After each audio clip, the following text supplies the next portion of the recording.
स्वागत है दोस्तों आप सभी लोगों का एक बार फिर से रोचक बातों में। दोस्तों आज हम जानेंगे कैसे मुगल्स भारत आए और कैसे भारत आके उन्होंने भारत पे राज किया और कैसे भारत के बड़े बड़े योद्धाओं को हरा के, बड़े बड़े राजाओं को हरा के मुगल्स ने अपना शासन भारत पे किया और अगले 300 से भी अधिक वर्षों तक वह भारत पे राज करते रही। तो आइए दोस्तों शुरू करते हैं इस रोमांचक वीडियो को। मुगलों ने भारत में शासन कैसे किया ये जानने के लिए दोस्तों हमें सबसे पहले जाना पड़ेगा मुजाहिद्दीन मोहम्मद को, जिनको कि हम मोहम्मद गौरी या फिर मोहम्मद ऑफ गौर के नाम से भी जानते हैं। यह सुल्तान हुआ करते थे गुरिद एम्पायर के। अपने भाई गियासुद्दीन मोहम्मद के साथ 1173 से 1202 तक यानी कि 1173 से 1202 तक और उसके बाद 1202 से 1206 तक अकेले हुआ करते थे। इन्होंने ही मुस्लिम रूल का स्तंभ भारत में खड़ा किया था। इनका शासन दुनिया में काफ़ी जगह हुआ करता था, जैसे कि अफ़गानिस्तान, बांग्लादेश, ईरान, उत्तरी भारत, पाकिस्तान और तजाकिस्तान भी शामिल थे। 1191 में यानी कि 1191 में मोहम्मद गौरी भारत आए और उन्होंने यहाँ के राजपूत राजा पृथ्वीराज चौहान को मुकाबले के लिए चैलेंज दिया। इन दोनों के बीच युद्ध हुआ, लेकिन पृथ्वीराज चौहान ने सारे राजपूत राजाओं को एकजुट कर लिया और इस भीषण युद्ध में, जो कि तहरीन में हुआ था और ये तहरीन की पहली लड़ाई भी थी, इसमें पृथ्वीराज चौहान के हाथों मोहम्मद गौरी को शिकस्त का सामना करना पड़ा। हालांकि दोस्तों पृथ्वीराज चौहान ने मोहम्मद गौरी को शिकस्त देने के बाद उनको जीवित वापस लौटने दिया, जो कि भविष्य में बहुत बड़ी भूल साबित हुई, क्योंकि अगले ही वर्ष 1192 यानी 1192 में मोहम्मद गौरी वापस आए और इस बार उनके अंदर बदले की आग भड़क रही थी और इस बार वह तीरंदाजों की एक बड़ी सेना लेके आए थे। पूरी तैयारी में आए थे, क्योंकि उन्हें राजपूत राजाओं पृथ्वीराज चौहान की सारी कमजोरी और ताकतें पता चल चुकी थी और इनके बीच दोबारा युद्ध हुआ उसी रणभूमि में जहां पहले हुआ था, तहरीन में। लेकिन इस बार मोहम्मद गौरी राजपूत सेना और पृथ्वीराज चौहान को हराने में सफल रहे। इसी युद्ध में हार के साथ हिंदू ताकतों का उत्तर भारत में पतन शुरू हो चुका था और मुगल ताकतों का साम्राज्य खड़ा हो चुका था।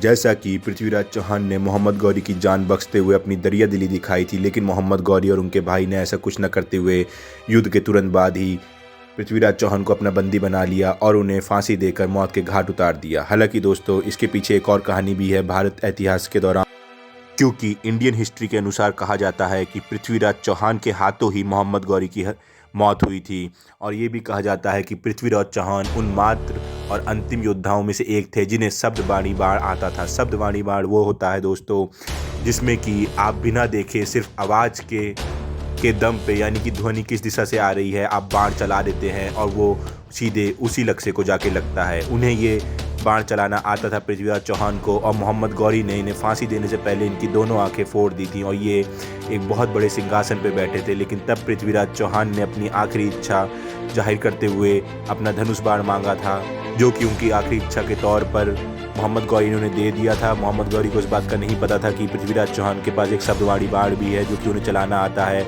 और मोहम्मद गौरी बोले जा रहे थे और इसी बात का फ़ायदा उठाते हुए खाली उनकी आवाज़ के बदौलत ही पृथ्वीराज चौहान ने तीर चलाया और सीधे मोहम्मद गौरी की गर्दन भेद दी।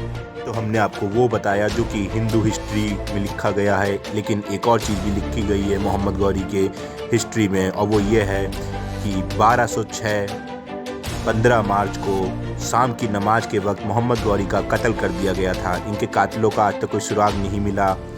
तो ये दो तरीके की बातें हैं, तो इसलिए कुछ नहीं कहा जा सकता इसमें से क्या सच है। हमने आपको दोनों ही बता दी और अगर रिकॉर्ड्स की माने तो पृथ्वीराज चौहान की मृत्यु उससे कई पहले 1192 में हो चुकी थी। लेकिन जैसा कि हमने आपको बताया कि मोहम्मद गौरी की मृत्यु 1206 में हो गई थी और इनके भाई की मृत्यु 1202 में ही हो गई थी, इसलिए इनका ये साम्राज्य ज़्यादा नहीं चला और ये जल्द ही ख़त्म हो गया। अब हम आगे बढ़ते हैं कि असल में इनके बाद कौन आया और जिसने मुग़ल शासन का स्तंभ भारत में खड़ा किया। तो चलिए आगे बढ़ते हैं। लेकिन इन सब घटनाओं के काफ़ी वक्त बाद बाबर, जिनका जन्म 14 फरवरी 1483 को हुआ था और उनका नाम ज़हीरुद्दीन मोहम्मद था, वह भारत आए 1526 में। यह तिमूर और गेंगिस खान के वंशज थे। यह अंदीजन जो कि फरगाना वैली उज़्बेकिस्तान में है वहाँ पे पैदा हुए थे और यह सबसे बड़े बेटे थे शेख उमर मिर्ज़ा के। यह तिमूर 1336 से लेकर 1405 के पोते थे। बाबर ने अक्सीकंत में 1494 में मात्र 12 साल की उम्र में ही अक्सीकंत को अपने कब्जे में कर लिया था और इसके मात्र 2 साल बाद ही इन्होंने समरखंड भी जीत लिया। इससे पता चलता है कि बाबर शुरुआत से ही काफ़ी युद्ध कौशल में माहिर योद्धा थे। हालांकि इसके कुछ समय बाद यह दोनों की दोनों रियासतें फरगाना से हार जाते हैं।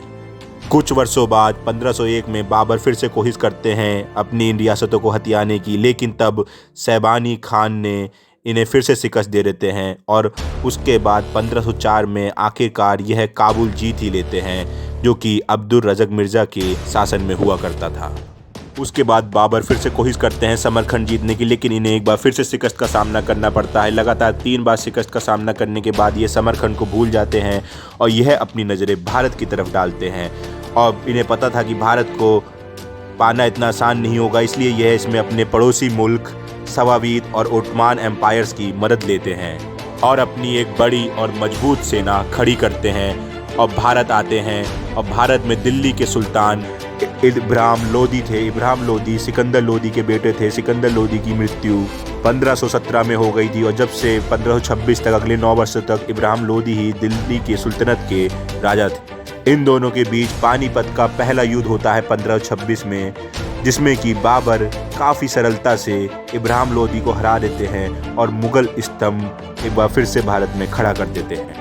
इसके बाद बाबर ये बात जानते थे कि सिर्फ दिल्ली पे राज करने से वह पूरे भारत पे राज नहीं कर सकते, पूरे हिंदुस्तान को पे अपना वर्चस्व नहीं कर सकते।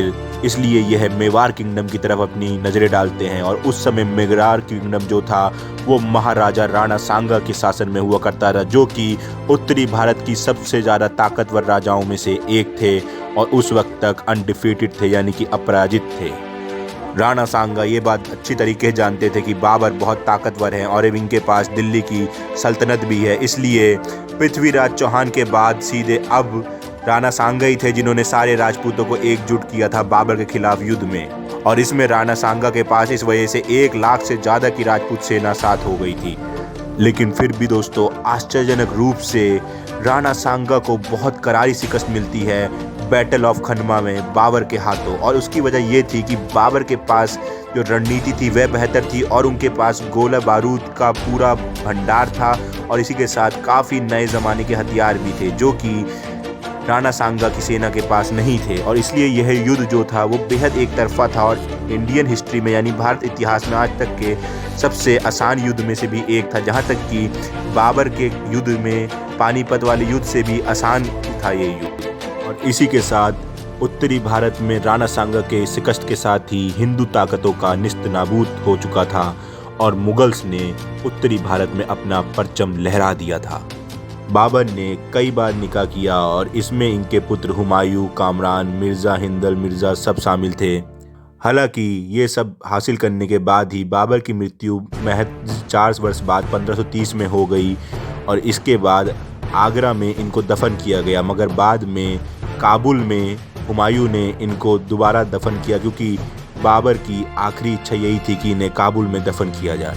और जैसा कि आप सबको पता ही है कि बाबर के बाद बाबर की ये सल्तनत हुमायूं के बाद अकबर, अकबर के बाद जहांगीर के बाद शाहजहां और शाहजहां के बाद औरंगजेब और ऐसे ही आगे अगले 300 वर्षों से अधिक तक चलती रही और मुग़लों ने 3 सदियों से भी ज़्यादा तक भारत पे अपना शासन किया। तो दोस्तों ये थी पूरी हिस्ट्री, पूरा इतिहास कैसे मुगल्स भारत में आए मोहम्मद गौरी से लेके पृथ्वीराज चौहान तक और उसके बाद बाबर से लेके इब्राहिम लोदी राणा सांगा तक कैसे उनके बीच युद्ध हुए, कैसे वह हारे, शिकस्त मिली और कैसे उन्होंने बड़े बड़े राजाओं को हराया और फिर कैसे उनका साम्राज्य बढ़ा हुए भारत पे राज किए। अगर आपको ये वीडियो अच्छी लगी हो तो हमारे चैनल को सब्सक्राइब करें, वीडियो को लाइक करें, शेयर करें, कमेंट करें, क्योंकि हम ऐसी ही जानकारी वाली वीडियो, रोचक तथ्य वाली वीडियोज़ आपके लिए लाते रहेंगे। हम आपसे मिलते हैं अगली वीडियो में, जब तक के लिए धन्यवाद।